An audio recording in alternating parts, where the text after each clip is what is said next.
Welcome viewers, I am Sarta Bhardwaj. Today we continue the first unit solid state from 12th class and today our topic is the relationship between radius of octahedral void जिसको हमने denote किया है capital R से and radius of the atom या फिर sphere जिसको denote किया है स्मॉल आर से in close packing. In the last videos we discussed about the closed packed structure like HCP, CCP, and in these type of the closed packing there are the two common types of the void. One is the OH means octahedral void and second one is the TD means tetrahedral voids.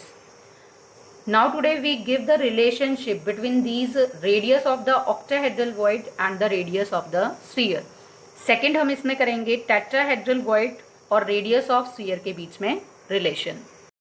First हम यहाँ पर represent कर रहे हैं किसको, octahedral void को. आपके पास ये मैंने 4 स्फीयर्स दिखाए, बीच में ये छोटा सा मैंने आपको यहाँ स्फीयर दिखाया. जो ये छोटा स्फीयर है वो किसको रिप्रेजेंट करता है, ऑक्टाहेड्रल वॉइड को. अब ऑक्टाहेड्रल वॉइड में टचिंग स्फीयर्स कितने होते हैं, 6. तो 4 तो ये, एक हमारा ऊपर की तरफ होगा और एक कहाँ होगा, नीचे की तरफ. तो ऊपर नीचे वाले स्फीयर्स को हम शो नहीं कर रहे, सिर्फ मैंने इसकी सराउंडिंग के किए हैं. अब ये आपके पास स्फीयर ए, इसको हमने नाम दिया sphere B, this one is C and this one is D. इनकी हमने जो सेंटर्स हैं उनको हमने किससे कनेक्ट किया आपस में, इस तरह से स्ट्रेट लाइन से.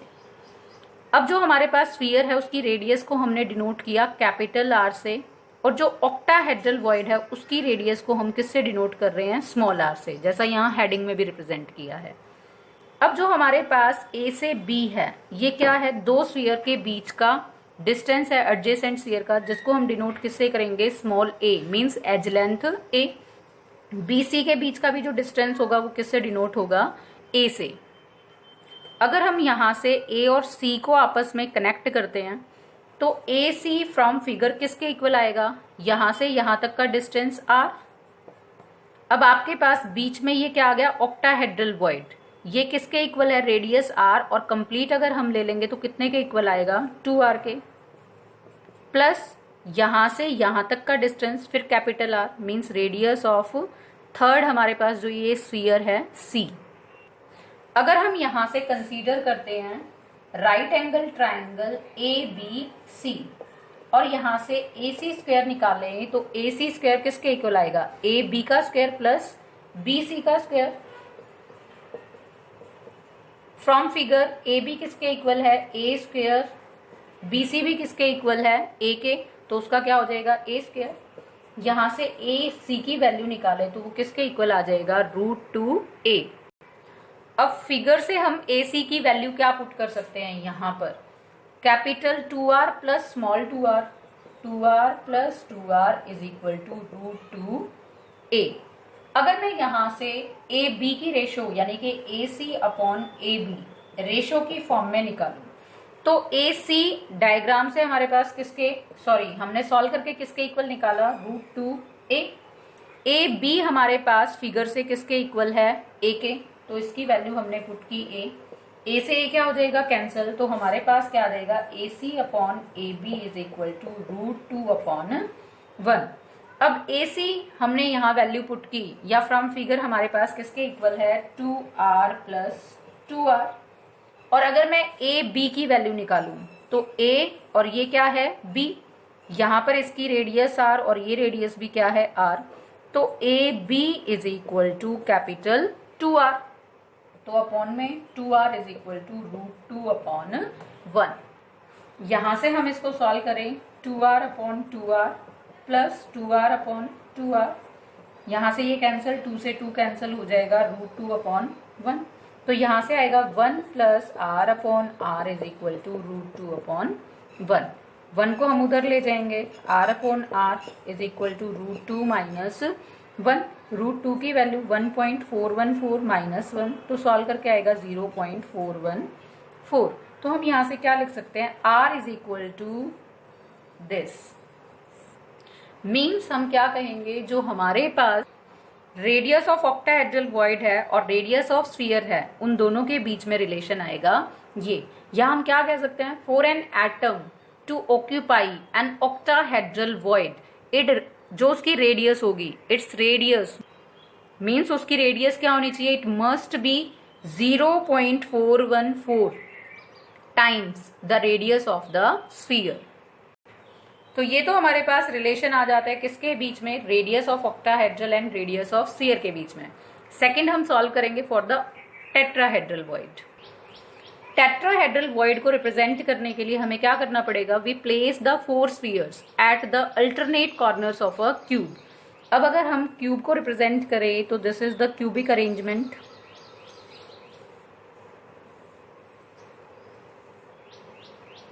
अब जैसे मैंने आपको कहा कि टेट्राहेड्रल वॉइड को लोकेट करने के लिए या रिप्रेजेंट करने के लिए हमें 4 स्फीयर्स को रखना पड़ेगा, और कहां पर रखना पड़ेगा, अल्टरनेट कॉर्नर्स पर। मींस ये फ्रंट वाले आपका फेज है उसका कॉर्नर, ये बैक साइड वाला। ऐसे ही यहां पर एक प्लेस किया हमने बैक साइड वाले कॉर्नर पर, तो यहां पर हम प्लेस करेंगे ये फ्रंट के कॉर्नर पर। तो 4 हमने स्फीयर्स रखे अल्टरनेट पोजीशन पर। बीच में जो हमारे पास ये प्लेस किया मैंने, that is the tetrahedral void. ये किस तरह से कनेक्टेड है, ये वॉइड इस तरह से, 1, ये 2, ये 3 और ये 4, 1, फिर ये सेकेंड स्फीयर, ये थर्ड और ये फोर्थ। तो बीच में जो वॉइड है वो किसको रिप्रेजेंट करेगा, टेट्राहेड्रल वॉइड को। एक मैंने यहां पर ये रिप्रेजेंट की line, this is the face diagonal and 1 represents the body diagonal. यहाँ A, इस पॉइंट को नाम दिया B, ये C and this is the D point. अगर हम यहाँ पर राइट एंगल ट्राइंगल कंसीडर करें A, B, C, तो हमारे पास right angle triangle ABC, AC का स्क्वायर अगेन AB का स्क्वायर प्लस BC का स्क्वायर। A और B, अगर B पर भी मैं एक स्फीयर रखूँ तो वो कैसे हो जाएंगे, इस तरह से एडजेसेंट स्फीयर्स। उनके बीच की जो लेंथ होगी वो एज लेंथ होगी, जिसको डिनोट किससे करेंगे, A से। सेम B और C एडजेसेंट है, उनकी एज लेंथ क्या आ जाएगी, A।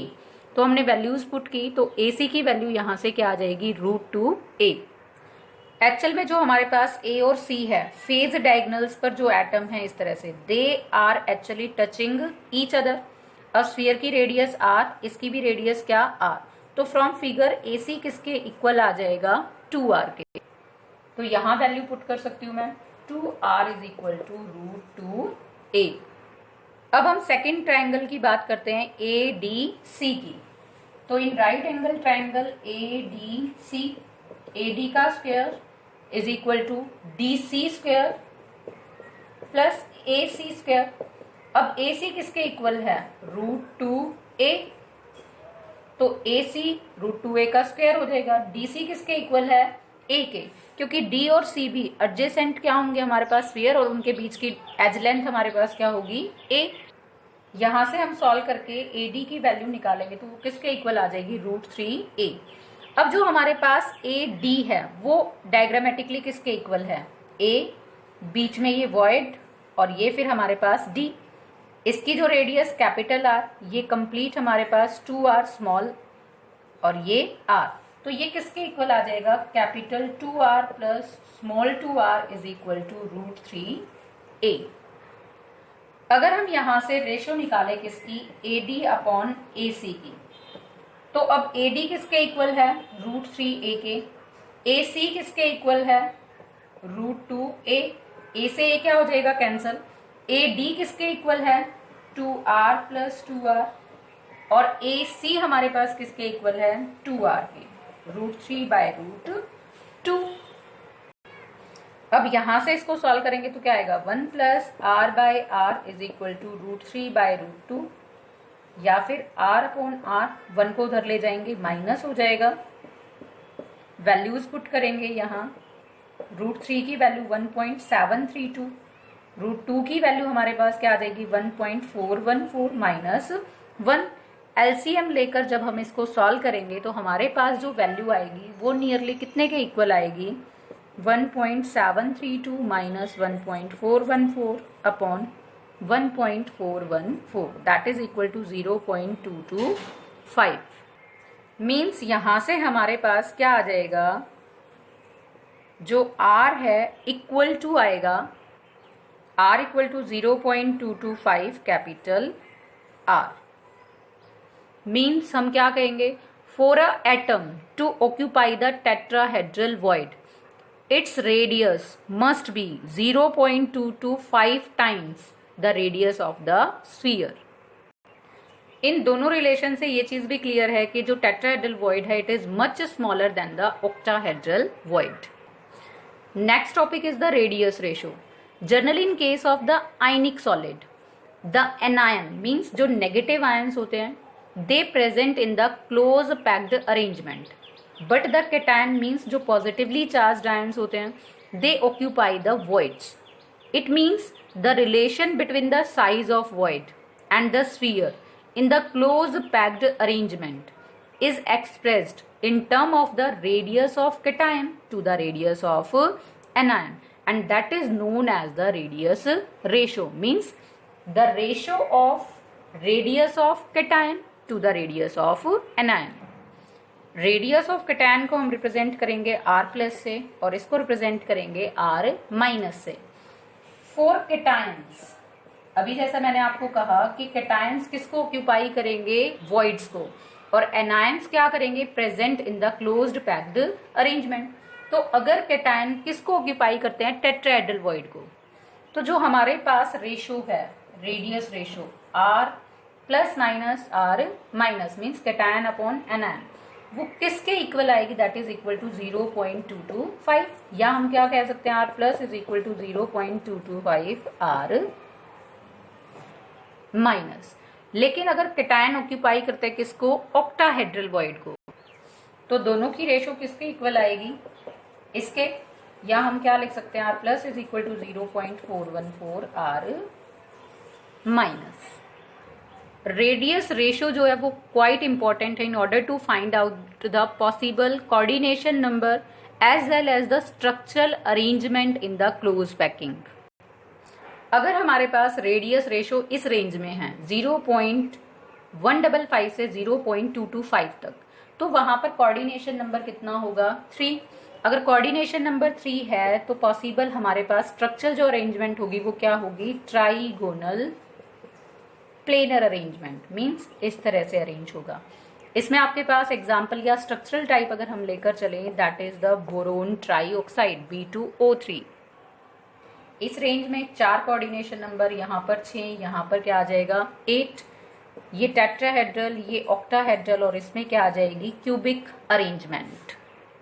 टेट्राहेड्रल अरेंजमेंट को इस तरह से शो करेंगे, ऑक्टाहेड्रल अरेंजमेंट हमारे पास इस तरह से आ जाएगी. क्यूबिक अरेंजमेंट की बात करेंगे तो like this. Examples, these are the examples that represent the such type of the structural arrangement.